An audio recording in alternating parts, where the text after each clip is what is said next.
more views, grow your channel, and break through any plateau.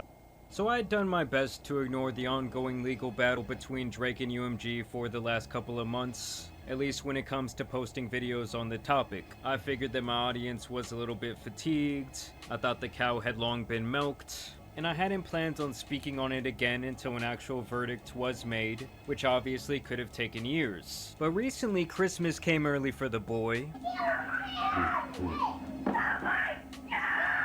and the federal judge in the situation, Judge Vargas, has granted the motion to dismiss this case altogether. Back against the wall, I either go all the way filthy or I fall back, and I have this sort of chink in my armor for the rest of time. For those of you that might not remember, Drake was suing his own record label, UMG Recordings, over the content specifically in the song turned anthem Not Like Us by Kendrick Lamar. His allegations were pretty steep, essentially that UMG devised a plan to destroy Drake's reputation and likeness, using Kendrick as their puppet to do so. Purists and people who just love confrontation, they love to say, hey man, there's no rules in this shit, but there are fucking rules in this shit. Of course. You know, in Drake's head, this all happened because he was due for a contract renegotiation, and after he got verbally smacked around in the battle, he was out here feeling like Eduardo.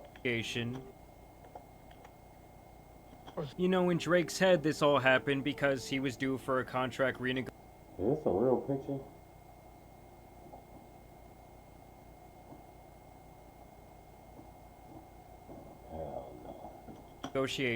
And after he got verbally smacked around in the battle, he was out here feeling like Eduardo in The Social Network. You better lawyer up, asshole, because I'm not coming back for 30%.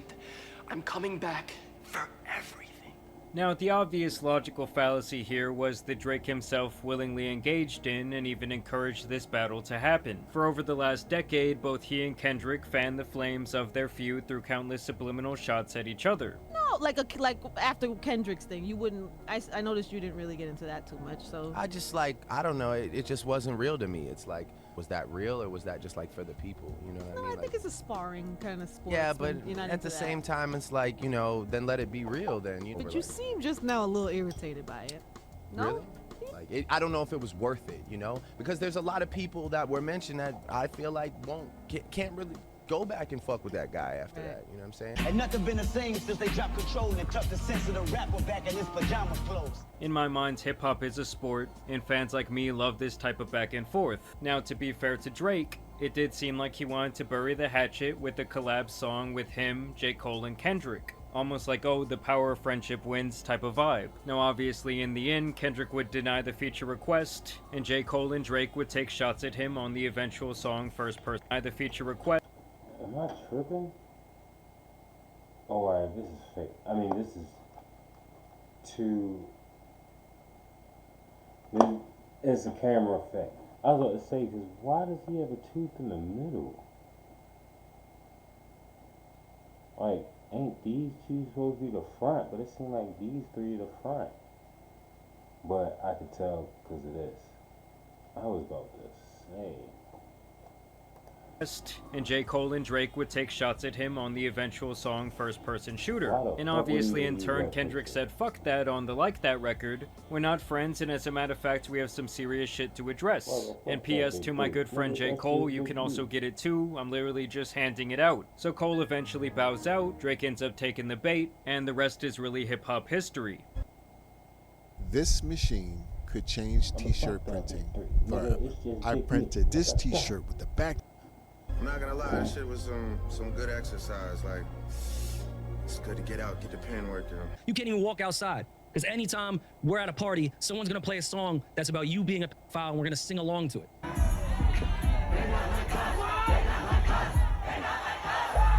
Now obviously his reputation did take a massive hit. I mean, people of all ages were out here dancing to a song calling him a PDF. And we all know that Drake's reputation is pretty much everything to him. Yeah, what'd I tell you? What did you say to him?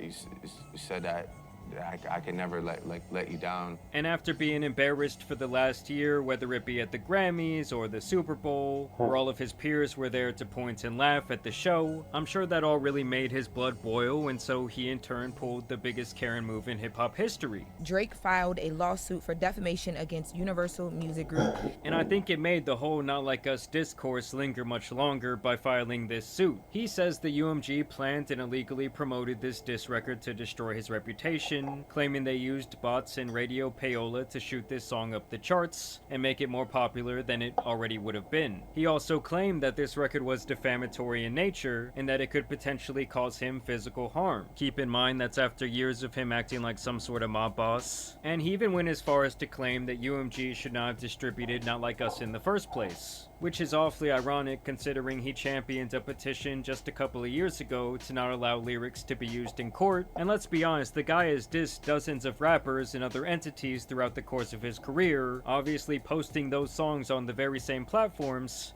and profiting in the millions of dollars. I study rap battles for a living. I mean, understand that had this case gone in Drake's favor, it would have set a very dangerous precedent for art in general, because obviously they could then use things artists have said or expressed artistically to give them civil or possibly even criminal charges. What's this, you fucking piece of shit? What's this? And this was always going to be an uphill battle for Drake, because defamation against a public figure as he is very hard to prove in general. And he also had his fair share of what could be considered defamatory statements in his rebuttal and initial diss tracks. You put your hands on your girl, she's been engaged for years, you're not married yet, you living in New York, she's not.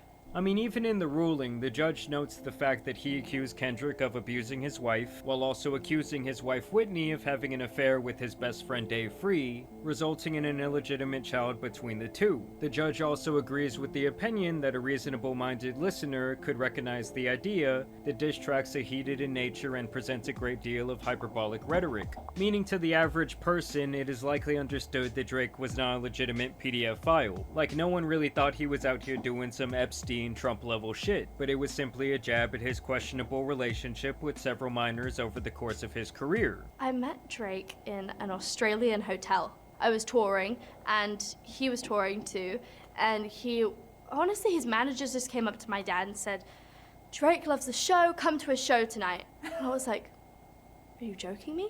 Drake? He wants to see me?" And I was like, "Okay, we're going." So I got my outfit prepared, I went there, and he was such a fanboy, and I was such a fangirl. And honestly, we text all the time now. He helps me with everything, like just life lessons. And we went to dinner afterwards, and we had dinner the next day, and then we met in Sydney. We just texted each other the other day, and he was like, "I miss you so much." I was like, "I miss you more." What advice does he give you? Like, what does he say? About boys. He helps me. What? Yeah. He's great. He's wonderful. I love him. What's his advice with boys? You know, that stays in the text messages. I mean, his weird friendship with an at the time 13-year-old Millie Bobby Brown is literally found within this paperwork. Also, a big key here in the dismissal was that matters of opinion cannot be considered defamation, and that the average-minded person should be able to consider the source when it comes to factual versus opinion-based statements. Like, you aren't going to take the words of a comedian or a podcaster the same as you would a legitimate journalistic source. At least you shouldn't, that is, but we know in 2025, a lot of people live and die based on what, podcasters say. Because he said you have an illegitimate daughter, you groom women, and then Drake's comeback was, "I don't have an 11-year-old daughter," and Brian said, "Hey bro, address the other shit." And I feel like where things really started getting weird for Drake is when he requested to see Kendrick's business contract between him and UMG, and he also requested any information they may have when it comes to his biological relationship with his children, and of course Dave Free. Basically, to me, this all screamed that it was not going very well for him, and he wanted to get any ammunition he could during the discovery process so he could try and use that against Kendrick in the future. I also think this lawsuit for him was really about saving face, trying to change the public narrative, and also save his reputation. And in the end, sadly, I think it just made his L that much worse. You know what it is, man. Fuck all y'all pussies, man. For real, man. I see y'all boys outside when I see y'all, man. For real, man. On some real shit outside, some body shit, man. I'm gonna see y'all boys when I see y'all, man. For real, you know, I got hope.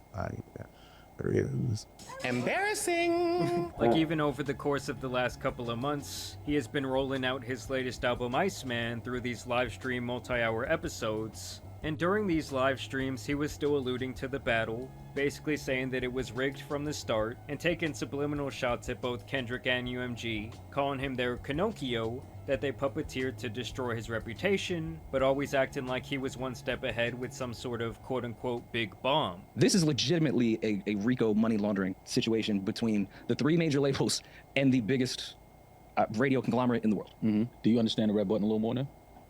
Oh, Drake's lawsuit certainly added to this. And it's funny that his biggest fans acted like he was out here playing 4D chess, while all along the guy was out here playing Candyland. And the promise of this red button for the last year, that obviously never came, made some of them very angry. Here's something nobody tells you about guitar. The same practice methods that took you from beginner to decent will keep you stuck there forever. Why?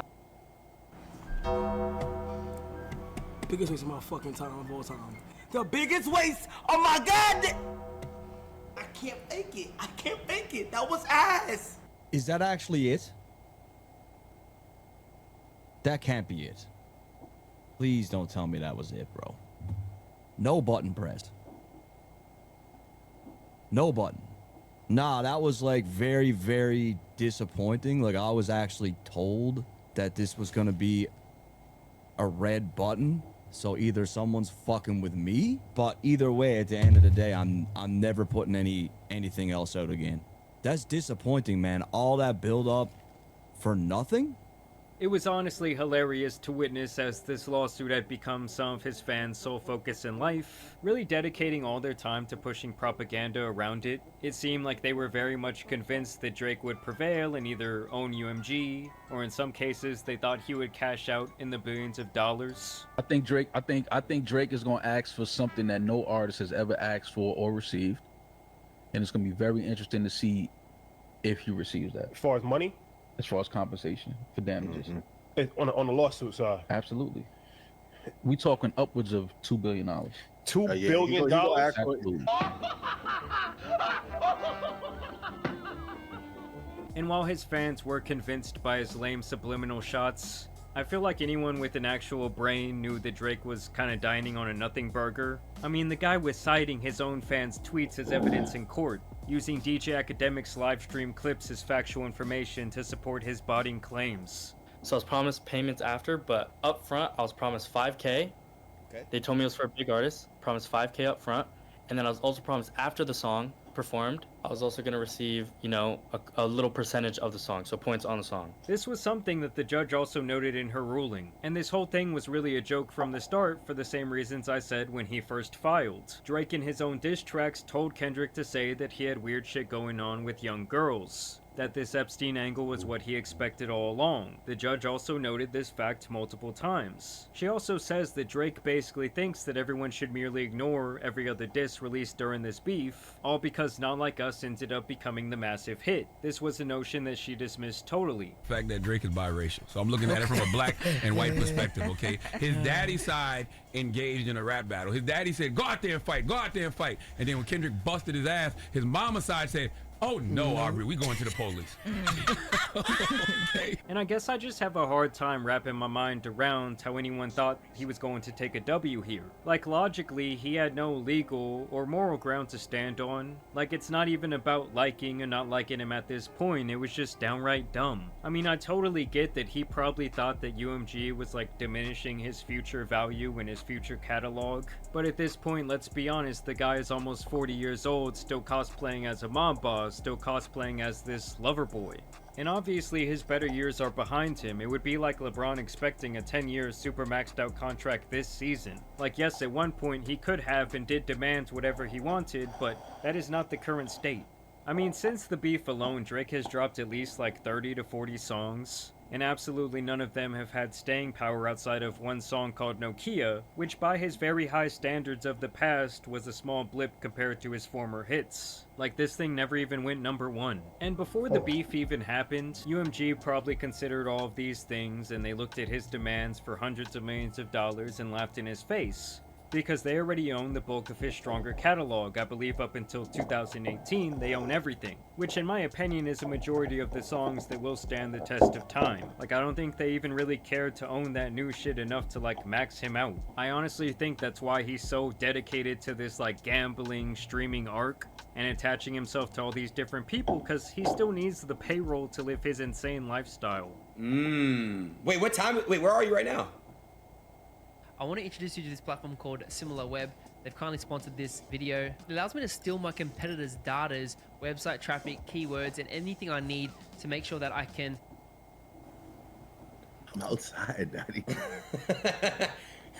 Wait, what? But I really feel like my point from a year ago still stands. I really think all Drake had to do was go away, make the fans and really the general public, like the more common consumer, miss him for a couple of months, and just come out and drop a polished, great record with a couple of singles. Really proving that he could still make hits like, oh yeah, you might have knocked me out, but I'm still standing, I'm still doing my thing, I'm still strong. But instead, I feel like he's done everything. Oh, God.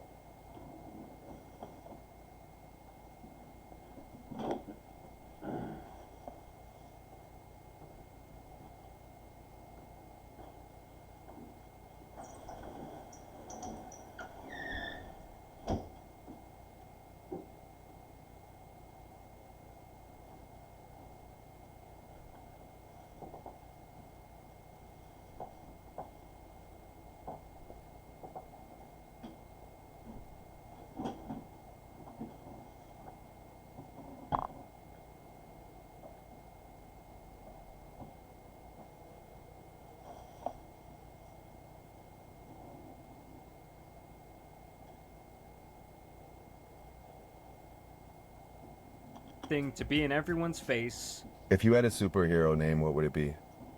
BBC girl. Oh, okay. That's where we're gonna end.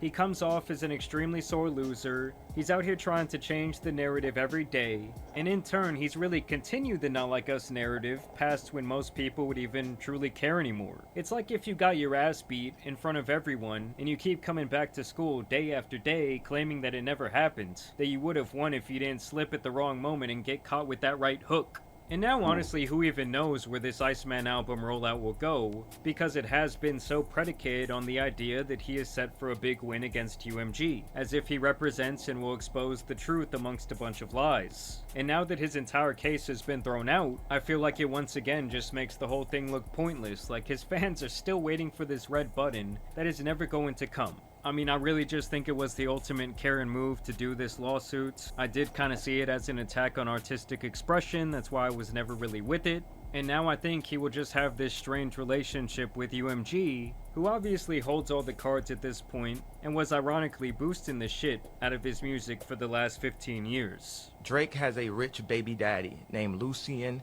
and Universal. Wow. He's like, you know, like, man, my daddy got it. You know what I'm saying? It's like, my daddy controlled the spins. My daddy got the DSPs. My daddy. Drake has a rich baby daddy. But either way, I want to know down below what you guys think about this verdict. I really think the guy's ego was just beyond damaged, and this was like the only route that he saw to kind of like save face or shift the narrative. But now it's once again just totally backfired on him.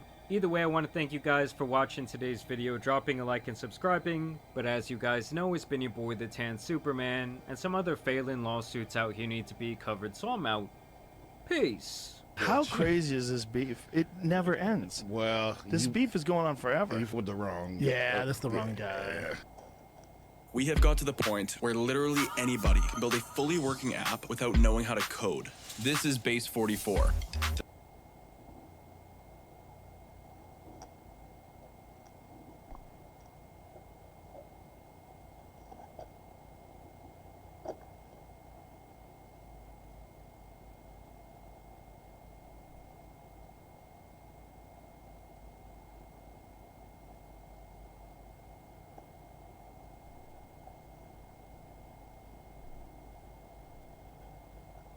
I'll be right back, chat.